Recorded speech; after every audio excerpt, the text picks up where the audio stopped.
তারাপীঠ ভক্তি, সাধনা ও আধ্যাত্মিকতার এক পবিত্র ভূমি।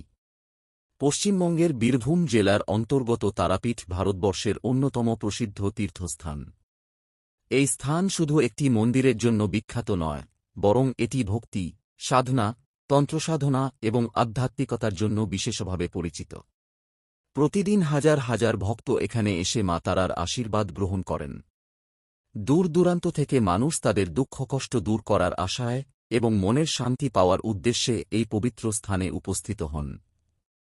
বাংলার ধর্মীয় ও সাংস্কৃতিক ঐতিহ্যের সঙ্গে তারাপীঠের নাম গভীরভাবে জড়িয়ে আছে। তারাপীঠ নামটির মধ্যেই রয়েছে এক গভীর অর্থ। তারা হলেন দেবী শক্তির এক রূপ, যিনি ভক্তদের রক্ষা করেন এবং অন্ধকার থেকে আলোর পথে নিয়ে যান। পীঠ শব্দের অর্থ পবিত্র স্থান। তাই তারাপীঠ বলতে বোঝায় দেবী তারার পবিত্র আবাসভূমি।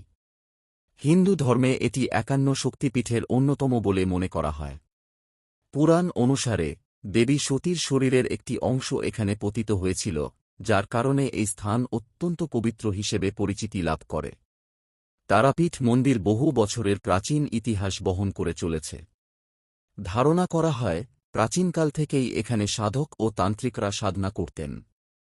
পরবর্তীকালে স্থানীয় রাজাদের উদ্যোগে মন্দিরটি গড়ে ওঠে এবং ধীরে ধীরে এটি একটি গুরুত্বপূর্ণ তীর্থস্থানে পরিণত হয়। আজকের দিনে যে বিশাল মন্দিরটি আমরা দেখি, তা বহুবার সংস্কার ও পুনর্নির্মাণের মাধ্যমে বর্তমান রূপ পেয়েছে। মন্দিরের প্রধান আকর্ষণ হল মা তারার বিগ্রহ।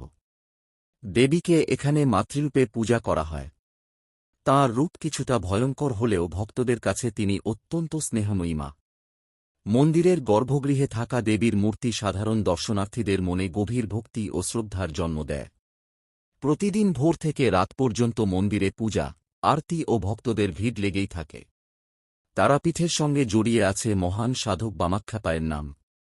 তিনি ছিলেন মা তারার একনিষ্ঠ ভক্ত ও সাধক। কথিত আছে, তিনি মা তারাকে নিজের মায়ের মতো অনুভব করতেন এবং তাঁর সঙ্গে কথা বলতেন। তাঁর অলৌকিক ক্ষমতা ও আধ্যাত্মিক সাধনার গল্প আজও মানুষের মুখে মুখে শোনা যায়। বামাখ্যাপার জীবনের অধিকাংশ সময় কেটেছে তারাপীঠের শ্মশানে ও মন্দিরে সাধনা করে। তাঁর সমাধিস্থল আজও ভক্তদের কাছে অত্যন্ত পবিত্র স্থান হিসেবে বিবেচিত।